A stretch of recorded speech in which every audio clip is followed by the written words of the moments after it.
Saat ini memang untuk penyaluran dana desa masih berlangsung ya Pak ya, karena batas akhir penyaluran dana desa sesuai dengan surat yang disampaikan oleh DJPK ke pemerintah daerah, itu batas akhir penyaluran dana desa baik insentif desa itu tanggal 24 Desember 2024. Nah, dapat kami sampaikan saat ini untuk Kabupaten Kerinci sendiri itu sudah disalurkan kepada 283 desa untuk tahap 2-nya.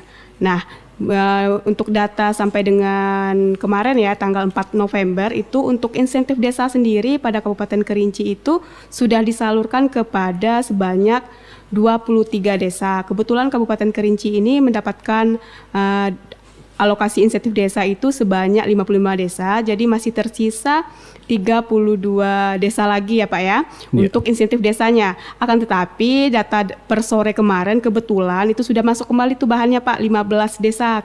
Mungkin hari ini sudah bisa SP2D sih Pak. Harusnya berarti nanti untuk Kabupaten Kerinci itu sisa 17 desa lagi untuk insentif desanya. Nah, kalau untuk yang Kota Sungai Penuh nih Pak, saya apresiasi sekali. Kenapa? Karena memang di pekan lalu, tepatnya tanggal 29 Oktober itu sudah SP2D, sudah kita salurkan untuk 14 desa yang mendapatkan alokasi insentif desa. Nah, tetapi di sini masih terkendala satu desa yang belum salur untuk tahap 2-nya Pak. Kebetulan itu kita selalu lakukan koordinasi ya Pak dengan Bapeda Kota Sungai Penuh dan DPMD juga khususnya terkait dengan desa tersebut yang memang belum salur untuk tahap 2. Akan tetapi saya optimis sih Pak, mudah-mudahan tidak ada kendala sampai dengan penghujung tahun yaitu batas akhirnya 24 Desember, satu desa tersebut bisa salur Pak.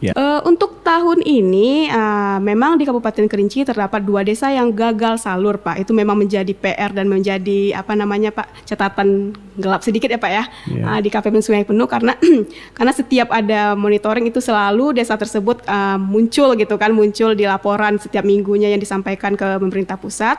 Memang desanya itu sudah saya juga di pekan lalu ya di tanggal 28 Oktober itu juga sudah berkunjung ke DPMD Kabupaten Kerinci karena memang yang 2 desa yang gagal salur itu ada di Kabupaten Kerinci.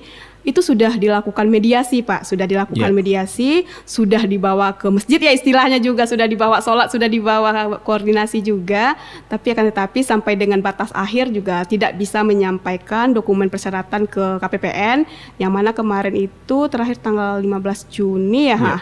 Ya itu jadi mereka akhirnya gagal salur 2 desa. Memang itu masalahnya internal Pak. Internal itu ya antara BPD dengan kepala desa tidak menemukan pemahaman ya Pak, kecocokan gitu. Mungkin ada beberapa yang belum cocok gitu.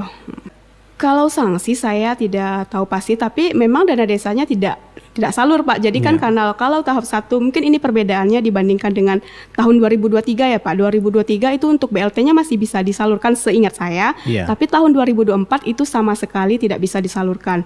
Jadi dari informasi yang saya dapatkan dari DPMD kemarin ya Pak di Kabupaten Kerinci, untuk bantuan dari provinsi pun desa tersebut tidak mendapatkan. Yang kita sayangkan bagaimana desa tersebut untuk melakukan ini ya Pak, pembiayaan terkait dengan kegiatan di desanya karena dana dari provinsi pun tidak masuk. Informasi yang saya dapat seperti itu sih Pak. Untuk pagu anggaran dana desa di tahun 2024 ya, 24 jika dibandingkan mungkin untuk tahun 2025 dana desa ya, ini khususnya dana desa itu memang mengalami penurunan. Tapi kan jika melihat ininya kan kalau kita masih mengacu kepada PMK 145 tahun 2023 itu kan belum termasuk dana insentif desa ya Pak ya. Jadi jika memang aturan itu masih dipakai di tahun depan berarti nanti bakalan ada kenaikan pagu lagi untuk di tahun depan. Nah, di sini mungkin dapat saya sampaikan terkait dengan jumlah total pagu untuk dana desa itu sendiri di tahun ini untuk total kedua Pemda ya Pak ya. Untuk total kedua Pemda itu sebanyak 268 miliar Pak. Total keduanya Pak ya. Nah, alhamdulillah saat ini sudah salur sebanyak 261,37 miliar. Nah, dengan persentase 97,45 untuk di tahun ini sampai dengan data 4 November kemarin ya Pak ya. Nah, ini juga mengalami kenaikan nih jika dibandingkan dengan tahun lalu progres penyalurannya. Ini jika kalau melihat growth-nya itu udah sekitar berapa persen ya? 15,48% gitu Pak. Nah itu. Nah kalau kita lihat dari pagu tahun 2025 ini memang mengalami penurunan karena memang itu kan belum termasuk dengan dana insentif desa ya. Di pagu 2025 itu totalnya sebanyak 259,43 miliar. Kita sudah menuju di akhir penghujung tahun ya. Jadi kami mohon dari KPPN Sungai Penuh untuk penyaluran transfer ke daerah, terutama mungkin yang menjadi tanggung jawab di KPPN untuk verifikasi dokumennya, bisa disampaikan sebelum dengan mendekati deadline. Untuk DAK fisik tahap 3 itu bisa disampaikan sebelum tanggal 16 Desember, itu sudah bisa disampaikan karena nanti kita mengantisipasi aplikasi. Kemudian untuk dana desa itu karena memang batas akhirnya 24 Desember, mungkin silakan diajukan sebelum mendekati tanggal 24 Desember. Mudah. Kalau bisa di bulan ini bisa salur. Saya sih berharapnya seperti itu Pak.